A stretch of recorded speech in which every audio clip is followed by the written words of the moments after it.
J'ai reçu les résultats d'analyse et elles sont pas bonnes. Je suis atteinte d'une maladie grave, la NASH, la maladie du foie gras. C'est une maladie qu'on a quand le foie est endommagé. Les conséquences de cette maladie, c'est aussi qu'on prend énormément de poids. Donc je n'entre plus dans aucun de mes vêtements. Je mets même des fois les vêtements de mon mari. Il y a 3 ans, j'étais en pleine forme, pleine de vitalité. Je veux retrouver cet état général. La bonne nouvelle, c'est que c'est réversible. Je me lance un défi. Retrouver un foie sain en perdant du poids en 30 jours grâce à l'alimentation crue. Je vais tout partager ici chaque jour pour que vous puissiez suivre mon parcours. Bonjour et bienvenue dans l'émission C'est notre santé, aujourd'hui consacrée à la stéatose hépatique non alcoolique, que vous connaissez peut-être sous le nom de maladie du foie gras. C'est une pathologie qui se caractérise par l'accumulation de graisse dans les cellules du foie. Elle est la conséquence aujourd'hui principalement des abus ou des consommations excessives de sucre. Maladie du foie gras qui concerne 10 millions de Français. Et les gens ont découvert que le foie, c'était un organe qui était aussi important que le cœur qui nous focalisait tout le temps. Du défi, manger cru pendant 30 jours pour retrouver un foie sain en perdant du poids. Jour 3 du défi, manger cru pour retrouver un foie sain. On va faire 15 minutes de marche aller, 15 minutes de marche retour. Je fais une pause. C'est pas facile. Aujourd'hui, je pars en déplacement professionnel. On va essayer de trouver un restaurant où on pourra manger cru. Par contre, la cata, ils ont annoncé le menu. C'est de la fondue savoyarde. Alors mon défi, ça va être compliqué. À un moment, j'ai même voulu tout arrêter. Et puis j'ai lu et relu tous les messages de soutien que vous m'avez mis en commentaire. Là, je suis dans la 2e semaine de jeûne.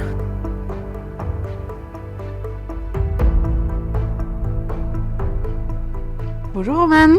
Bonjour Nathalie, comment tu vas? Eh ben bien, et toi? Bon, du coup, je vais te poser quelques questions sur la NASH et ton parcours.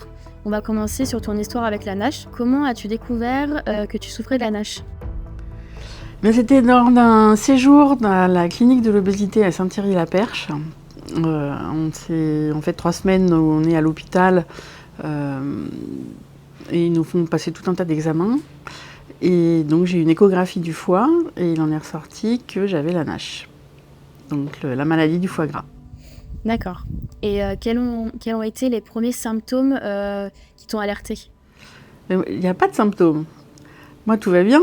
Je vais très très bien. Le problème, c'est qu'à l'intérieur, ça se dégrade, le foie s'engraisse et il n'arrive plus à jouer son rôle de filtre. Et si on n'y fait rien, le stade d'après, c'est la cirrhose ou le cancer du foie. Comment, du coup, tu as réagi lorsque tu as reçu le diagnostic de la NASH? J'avoue que j'ai pas trop compris parce que personne ne m'a dit quoi faire, en fait. Personne ne m'a dit que c'était grave. Donc, en fait, j'ai pas fait grand-chose. J'ai continué ma vie un peu comme avant, en essayant de perdre du poids. Et puis, donc j'en ai perdu, certes, mais bon, j'en ai encore à perdre. Le problème est toujours là, c'est clair. Il n'y a pas vraiment eu de solutions qui t'ont été proposées, en fait, après le diagnostic? Non, on vous annonce ça, et puis vous repartez. Voilà, on vous tend un peu comme un paquet. Prenez ça, et puis vous ne savez pas trop quoi en faire, quoi. Donc moi, là, ce que j'ai fait, c'est que je me suis empressée d'oublier. Et j'ai vraiment zappé. Et du coup, quelle a été ta plus grande peur après avoir appris que tu avais la NASH? Mais j'ai pas eu peur. J'ai pas eu peur parce qu'en fait, je pense que j'ai pas intégré l'information. Et dans ta vie quotidienne, quel impact a eu la NASH? Rien, j'ai continué à essayer de perdre du poids, mais c'était pas à cause de la NASH. Et suite au diagnostic de la NASH, quelle a été la réaction de ta famille et de tes amis? Je leur ai pas dit, puisque j'ai zappé. J'ai zappé. En fait, mon problème, c'était le surpoids. Le surpoids, l'obésité, mais c'était pas un problème grave en soi. Ça jouait sur la santé, certes, mais à l'époque, c'était plus un problème esthétique. À l'époque, je connaissais pas ça. À l'époque, moi, cette maladie était complètement inconnue pour moi. Alors la cirrhose, c'était connu puisque j'ai ma grand-mère en fait qui est décédée. On a dit d'une cirrhose, mais plus d'une intoxication en fait à un aliment. Mais la NASH, la maladie du foie gras, complètement inconnue à l'époque. Moi, c'est le stress. Dès que je stresse, j'ai qu'à regarder un bonbon et ça y est. Alors moi je suis quelqu'un de très anxieuse, très stressée. J'ai beaucoup de responsabilités et en même temps, c'est peut-être moi aussi qui m'auto-stresse et une autre personne serait sûrement moins stressée avec tout ça. Dès que je stresse, je fonce vers des sucreries la plupart du temps. Je suis quelqu'un qui ne boit pas ou très rarement, qui ne boit plus de toute façon, mais bon, c'est pas un truc il n'y aurait pas d'alcool sur Terre, vraiment ce serait pas un problème. Il n'y aurait pas de choses salées, ce serait pas un problème. Moi, c'est vraiment le sucre. Je suis addict au sucre. Donc du coup, comment as-tu trouvé le courage de partager ton histoire publiquement ? En fait, ce qui m'est arrivé, c'est que j'ai fait un infarctus. Et c'est là que je me suis souvenu que j'avais la NASH aussi. Et je pense que l'infarctus est une des conséquences de la NASH. Donc je pense qu'en le prenant suffisamment tôt, y a des gens qui peuvent... ça peut sauver des vies, quoi. Donc voilà, j'ai eu la chance de m'en sortir. C'était pas un gros infarctus non plus. Mais voilà, c'est un problème. C'est réversible, c'est facilement réversible. Mais faut que ce soit pris à temps. Bon, maintenant, on va parler de ton défi de 30 jours. Qu'est-ce qui t'a motivé à lancer ce défi pendant 30 jours sur les réseaux sociaux ? J'ai vu qu'il y avait des personnes qui lançaient des défis. Et moi, mon but, c'était vraiment de perdre du poids rapidement pour enclencher un cercle vertueux. Je pensais que ce serait bien plus simple que ça, sincèrement.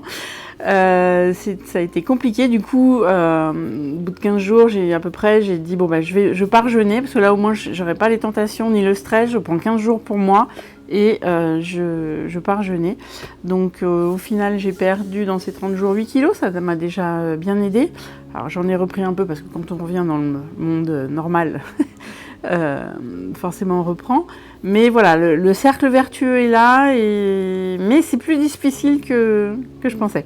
En parlant de difficultés, du coup, quelles sont les plus grandes difficultés que tu as pu rencontrer pendant ce défi ? Alors, les plus grandes difficultés, elles sont pas forcément internes, elles sont plutôt externes. C'est-à-dire que quand on vit avec des gens, forcément, ils veulent pas forcément manger comme moi j'aimerais manger. Je mange pas forcément aux heures où moi j'aimerais manger également. Donc c'est là que c'est compliqué. Et puis moi, je suis quelqu'un qui peut avoir beaucoup de volonté, mais qui craque complètement devant la nourriture. C'est pas possible pour moi de résister à quoi que ce soit. Quelle est la chose la plus surprenante que tu as pu apprendre sur la NASH et la santé du foie ? C'est une maladie qui est silencieuse, donc en fait on estime qu'il y a quand même 2 millions de personnes en France qui sont atteintes de ça sans le savoir.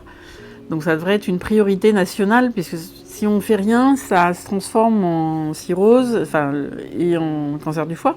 Donc l'évolution n'est pas favorable, c'est plutôt pessimiste. Mais par contre, c'est réversible. Donc ça, c'est 2 choses qu'on peut souffrir d'un truc sans avoir de symptômes, ou pas de gros symptômes, ou des symptômes dont on ne fait pas forcément le rapprochement. Et puis, que c'est réversible. La bonne nouvelle, c'est que c'est réversible.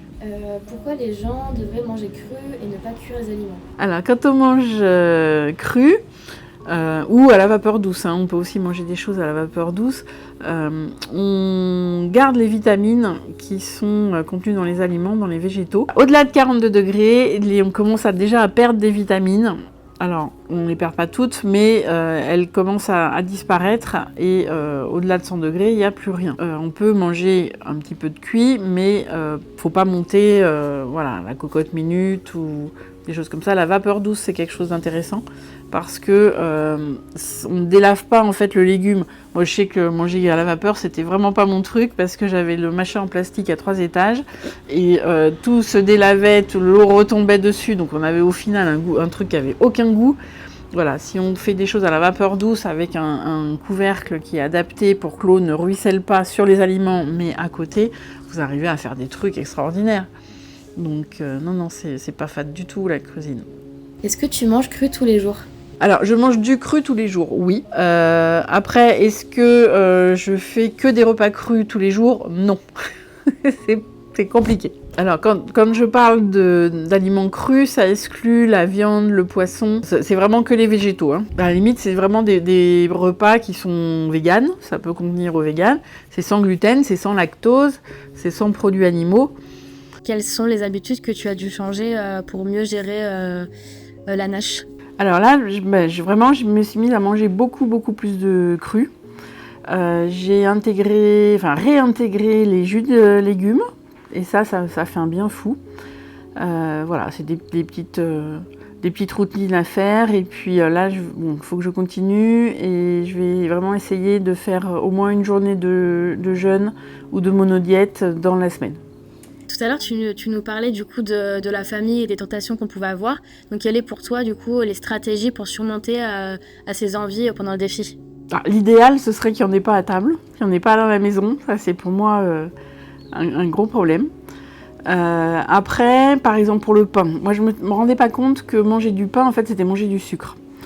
Donc j'avais réussi à réduire le pain, voire à l'éliminer complètement avec des crackers. Donc bon, ça amène un peu de sucre, mais beaucoup moins que le pain. Donc ça, je pense qu'il faut vraiment que je le refasse parce qu'ils ont été gentils avec moi pendant une semaine, mais après le pain est revenu à la maison. Et bon, c'est de nouveau compliqué. Et puis moi, j'adore le pain, un bon pain croustillant. Voilà quoi, c'est compliqué. Alors, pour pas prendre le pain blanc industriel et tout ça, enfin qu'on prenait pas forcément, mais on prenait du pain. Je faisais moi-même mon pain. Il y a une époque où alors au début, je voulais en faire que pour une demi-semaine, et puis ensuite, je faisais tous les jours. Et puis voilà, on se tapait 500 grammes de pain tous les jours. Et ça, c'était plus possible. Donc j'ai arrêté le pain, mais voilà, refaire des crackers, c'est quelque chose pour avoir quelque chose pour pousser, en fait. C'est bête à dire, mais juste le couteau, la fourchette, c'est un peu triste. Avoir un petit truc pour pousser, voilà, ça c'est sympa. La monodiète, c'est parce qu'en fait, avec mes problèmes cardiaques, je pouvais pas faire un jeûne théoriquement. Voilà, donc on est parti sur de la monodiète au départ pour être sûr qu'il n'y ait pas de soucis. Donc ça, c'était la première semaine. Et la deuxième semaine, en fait, j'ai fait un jeûne. Donc tu me parlais de séjour de jeûne. Donc qu'est-ce que ça a pu t'apporter dans ce défi, le séjour? Quand j'ai vu que je commençais à avoir un peu des difficultés à suivre vraiment du cru à chaque repas, que j'avais un peu trop de tentation, je me suis dit d'aller faire un séjour de monodiète. Ça allait vraiment m'aider. Et effectivement, ça m'a aidé. Alors pourquoi monodiète ? Parce que c'est une des contre-indications quand on a des problèmes cardiaques, de jeûner complètement. Alors moi, je suis organisatrice de séjours de jeûne et randonnée, donc j'ai déjà jeûné très régulièrement, même sûrement sans savoir que j'avais ce problème de cœur. Ça me posait pas de problème là, mais bon, ça fait quand même un peu peur, donc on est parti sur une monodiète la première semaine. Et puis ça s'est super bien passé. Monodiète, j'avais jamais fait en fait. Et j'ai eu quasiment les mêmes effets qu'un jeûne, mais en beaucoup plus cool en fait. Et donc la deuxième semaine, qui en fait a fait 5 jours, vraiment, on est parti sur un jeûne et ça s'est bien passé également. Pourquoi il est conseillé de jeûner pour la NASH? Alors quand tu jeûnes, donc le jeûne c'est une absence de nourriture pendant au moins 3 jours. C'est pas du jeûne intermittent, des choses comme ça. Donc au bout de ces 3 jours, le corps passe en mode cétogène et va se nourrir de toutes les graisses en fait. Donc il va se nourrir notamment des graisses du foie. Et donc on a un résultat très satisfaisant très rapidement. Alors la différence entre le jeûne et la monodiète, c'est que quand on fait une monodiète, on introduit des aliments. Dans un jeûne, on ne mange pas en fait. Et le fait de faire une monodiète, c'est-à-dire qu'on mange un seul type d'aliment pendant tout un repas, ou pendant une journée, ou pendant 3 jours par exemple. Après on peut changer d'aliment, mais voilà, au moins en un seul repas, un seul type d'aliment, de façon à ce que le corps ait beaucoup moins de difficultés à digérer, c'est plus facile pour lui. Quel conseil tu pourrais donner à quelqu'un qui souhaite se lancer dans un défi similaire? Alors moi je lui conseillerais de faire un séjour de jeûne, déjà au départ, prendre une semaine pour lui, une semaine de vacances. Et ensuite, voilà, pour entamer ce processus de cercle vertueux, déjà il va avoir des résultats super rapides, que ce soit au niveau physique, mais aussi psychique. La santé mentale s'améliore, la clarté mentale, c'est quelque chose d'assez incroyable à ressentir. Et ensuite, voilà, de passer soit sur du cru, soit sur des monodiètes, voilà. Mais déjà commencer à à être dans ce cercle vertueux. C'est vraiment plus facile que se dire, bon, cette semaine, j'ai perdu 500 grammes, je vois pas le bout du tunnel, quoi. Moi, j'aime bien les résultats rapides, et le jeûne, c'est vrai que... Alors, le jeûne, on jeûne pas forcément pour perdre du poids, mais forcément, on en perd. Voilà, et ça aide énormément pour le mental, pour s'accrocher après, pour la perte de poids. Okay. Et en conclusion de ce défi, qu'est-ce que tu as pu apprendre sur toi-même depuis le début de ce défi ? En fait, tenir 30 jours, c'était pas simple. J'aurais peut-être dû commencer par une semaine de défi, donc une semaine de jeûne par exemple, ça c'est facile. Ou le faire 15 jours par exemple, et puis voir les résultats, faire des paliers. 30 jours, ça a été compliqué, le bout du tunnel était loin. C'est pour ça que moi j'aime bien les résultats rapides, des choses qu'on peut mesurer facilement. Après, voilà, j'étais pas forcément... Il y avait tout un tas de trucs qui jouaient dans mon travail, dans le temps aussi. Là, on a eu un temps épouvantable, j'ai l'impression qu'on n'a pas quitté l'automne. Là. Bon, tout ça, ça joue sur le moral, ça influe psychiquement. Et bon, c'est vrai que ma motivation, elle s'est un peu émoussée pendant ces 30 jours. Quels sont pour toi les 3 meilleurs conseils pour gérer la NASH au quotidien ? Eh bien, arrêter le sucre industriel, le sucre blanc non raffiné. Deuxième, arrêter le sucre. Et puis le troisième, arrêter le sucre.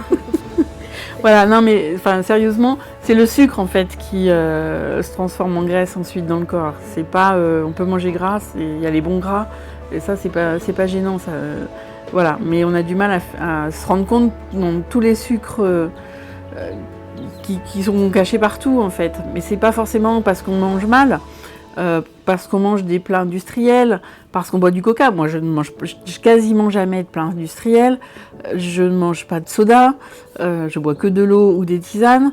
Voilà, je bois pas d'alcool. Donc tout ce qui, on me dit, il faut faire attention à ça. Bah oui, je fais déjà attention à ça. Ça fait des années que je fais attention à ça.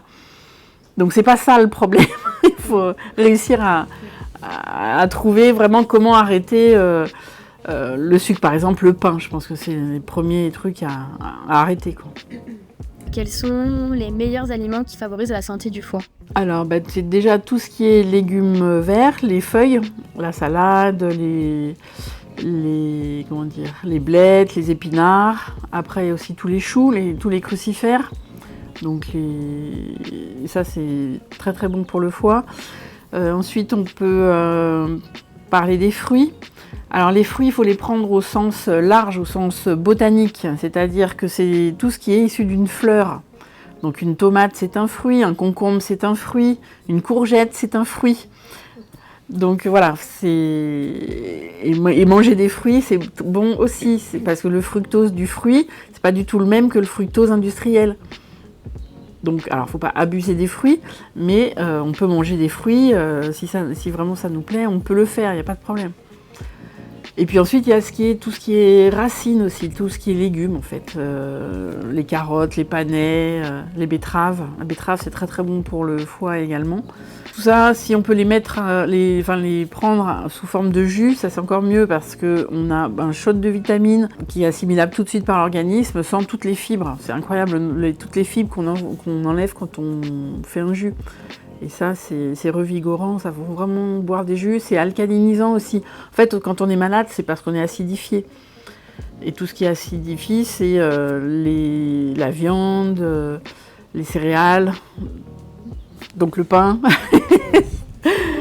On en revient au pain. Et est-ce que pour toi, il est nécessaire de pratiquer du sport pour soutenir la santé du foie ? Oui, alors ça, c'est indispensable. Et je crois que c'est ce qui me manque le plus, ça, Alors sans faire de sport intensif, comme j'avais pu en faire à une époque, au moins une demi-heure par jour, c'est le strict minimum. Et là, c'est vrai que j'arrive pas à trouver le temps pour le faire. Donc, il faut vraiment, vraiment que je le fasse. Je vais essayer de trouver quelque chose là. Peut-être se mettre à plusieurs, à dire à tel jour, telle heure, on va marcher ensemble, même par Zoom. Et pourquoi pas, je veux dire... Moi, c'est quelque chose, si j'ai un rendez-vous, j'y vais. Oui, là, j'ai pas de rendez-vous, en fait. Même si je l'ai mis dans mon agenda, mais je respecte pas. Oui, en plus, le temps qu'il a fait, c'était pas terrible, mais bon. Quels suppléments ou vitamines est-ce que tu prends pour soutenir la santé de ton foie ? Pour la santé de mon foie, précisément pour le foie, je prends rien. J'essaye que mes aliments soient mes médicaments. Donc manger voilà, tout ce qui est bon pour l'huile, plus de choux possible, plus de cru possible, la betterave, les jus, vraiment essayer de prendre des jus le maximum.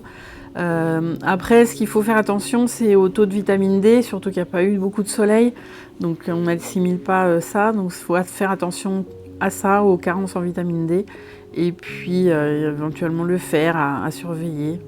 La vitamine E aussi, c'est important. Mais voilà, je prends rarement des compléments. Est-ce que tu as mis en place une routine pour mieux t'organiser au niveau de la cuisine, des courses, le jeûne monodiète? Non.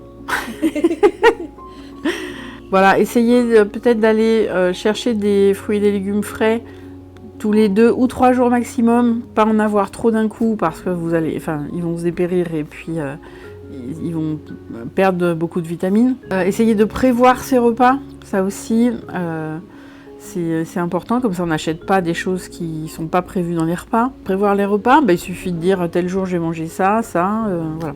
Après, moi, c'est vrai que ça me dérange pas du tout de remanger la même chose 2 fois de suite ou même 3 fois de suite.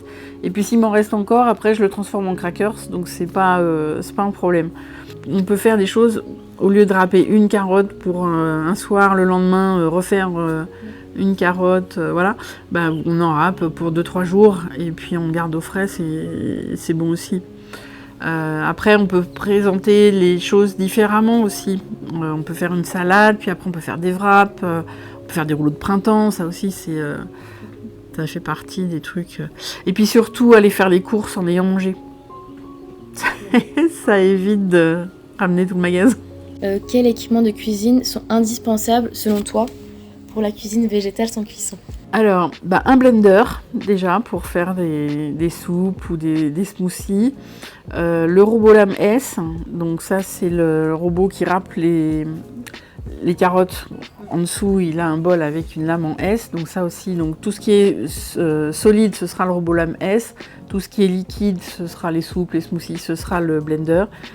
Le déshydrateur aussi, pour moi, il est très important. Mais on peut commencer vraiment la cuisine avec une planche et un bon couteau. Ça suffit au départ. Merci d'avoir regardé cette vidéo jusqu'ici. Si vous avez des questions concernant la NASH, des commentaires, n'hésitez surtout pas. À très bientôt.